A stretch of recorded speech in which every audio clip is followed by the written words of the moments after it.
আসসালামু আলাইকুম। Transmission and distribution of electrical power electrical সপ্তম সেমিস্টারের একটি সাবজেক্ট।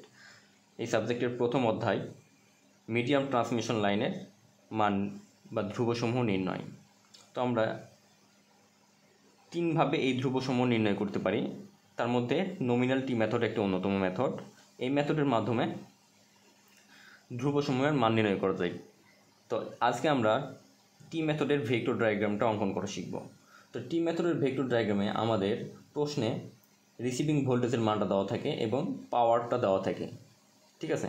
তাহলে রিসিভিং ভোল্টেজটা আমরা এই ভেক্টর ডায়াগ্রামে সর্বপ্রথমে অঙ্কন করব। রিসিভিং ভোল্টেজ ভিআর এর মান, ভিআর এর মান হচ্ছে ও থেকে এই পর্যন্ত, ঠিক আছে, রিসিভিং ভোল্টেজ। এখন এই ক্ষেত্রে ট্রান্সমিশন লাইনে আমাদের ভোল্টেজ থেকে কারেন্ট পিছিয়ে থাকে, কারণ ল্যাগিং হয়। এর কারণটা হচ্ছে ট্রান্সমিশন লাইন একটা দীর্ঘ লাইন, এটি প্রায় 50 থেকে 150 কিলোমিটার পর্যন্ত হয়ে থাকে। যেহেতু এই লাইনের মধ্যে কয়েল থাকে, মানে কয়েল বলতে কন্ডাক্টর থাকে, এই কন্ডাক্টর যেহেতু অনেক বড়, এই কন্ডাক্টর একটা কয়েলের মতো কাজ করে। আর আমরা জানি কি, কয়েলের মধ্যে ভোল্টেজ ল্যাগিং হয়।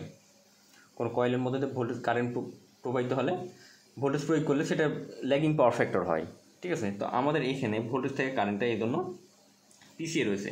তাহলে প্রথমে আমরা এই রিসিভিং কারেন্টটা পিছনের দিকে অঙ্কন করব। তার পরবর্তীতে আমাদের রিসিভিং কারেন্ট যেহেতু হয়ে গেল, রিসিভিং কারেন্টটা আমাদের এই সার্কিটের মধ্যে প্রবাহিত হচ্ছে R/2 এবং XL/2।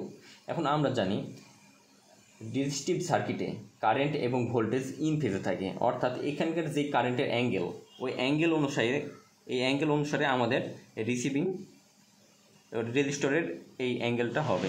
তারপরে এখানে আমাদের যেহেতু কারেন্টের মান আমাদের IR, এর মধ্যে আমাদের IR কারেন্ট প্রবাহিত হচ্ছে, রিসিভিং কারেন্ট। তাহলে এখানকার ভোল্টেজ ড্রপ কত হচ্ছে? রেজিস্টিভ ভোল্টেজ ড্রপ হচ্ছে R/2। তাহলে এখানকার ভোল্টেজ ড্রপ হচ্ছে IR × R/2। এখন আমাদের যদি ইন্ডাক্টরের মধ্যে প্রবাহিত ভোল্টেজ ড্রপটা নির্ণয় করি, তাহলে ইন্ডাক্টরের ক্ষেত্রে আমাদের কি হয়? ইন্ডাক্টরের ক্ষেত্রে আমাদের ভোল্টেজ থেকে কারেন্ট 90 ডিগ্রি এগিয়ে থাকে ইন্ডাকটিভের ক্ষেত্রে। তাহলে পরে এখান থেকে আমাদের এর মধ্যে প্রবাহিত কারেন্ট কি? IR current.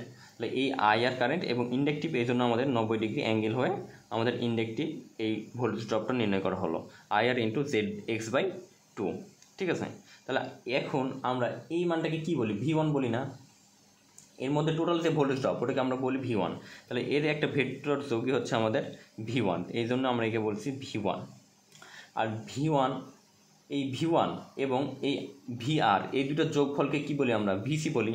তাহলে এই V1 এবং VR এই দুটো যোগফল, অর্থাৎ O থেকে C পর্যন্ত যে দূরত্ব, ওটাকে আমরা বলবো VC, অর্থাৎ ক্যাপাসিটরের RRতে ভোল্টেজ। এর পরবর্তীতে আমরা এই যে এই কারেন্ট IC কারেন্ট এবং IR কারেন্ট, এই দুইটা কারেন্টের যোগফল হলো সেন্ডিং কারেন্ট। অর্থাৎ এখন আমরা এই যে কারেন্ট, এই কারেন্টটাকে বলবো আমরা সেন্ডিং কারেন্ট। কারণ কি? রিসিভিং কারেন্ট এবং ক্যাপাসিটরের মধ্য দিয়ে প্রবাহিত কারেন্ট, এই দুটোর যোগফল হলো সেন্ডিং কারেন্ট। তাহলে এখন আমরা এটাকে বলবো সেন্ডিং কারেন্ট। এই সেন্ডিং কারেন্টের মধ্যে একটা হলো রেজিস্টিভ, একটা হলো ইন্ডাকটিভ। রেজিস্টিভ কি থাকে? রেজিস্টিভ লোড হচ্ছে কারেন্টের সাথে ইন ফেজে থাকে। তাহলে এখানে কারেন্টের অনুযায়ী আমাদের R/2 এবং IS গুণ হলো, তাহলে এখানে একটা ভোল্টেজ ড্রপ হবে। কিন্তু ইন্ডাক্টর কি থাকে? ইন্ডাক্টর ভোল্টেজ থেকে 90 ডিগ্রি আগিয়ে থাকে, এর মধ্যে দিয়ে প্রবাহিত কারেন্টটা হয়। তাহলে এর মধ্যে প্রবাহিত কারেন্ট কি? ISটা এই রেজিস্টিভের সাথে 90 ডিগ্রি ফেজ অ্যাঙ্গেলে থাকবে। তাহলে IS × এখানকার ইন্ডাক্টর কি? XL/2। তাহলে এখান থেকে আমরা যে ভেক্টরটা পাবো, অর্থাৎ এই দুটো যোগফল হচ্ছে আমাদের V2। তাহলে এই দুটো আমরা যদি এখন যোগ করি, তাহলে আমাদের হচ্ছে V2।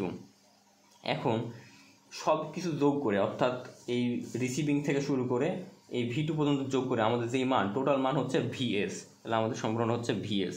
আর এখানে যে কারেন্টটা, ক্যাপাসিটরের মধ্যে যে কারেন্টটা আমাদের লিডিং কারেন্ট, এই জন্য উপরে লিডিং কারেন্ট দেখানো হয়েছে, এবং সেন্ডিং কারেন্ট ISটা হচ্ছে এখানে দেখানো হয়েছে, ঠিক আছে। এটাই আমাদের নমিনাল টি মেথডের ভেক্টর ডায়াগ্রাম। আশা করি সকলে বুঝতে পেরেছেন। ধন্যবাদ সকলকে।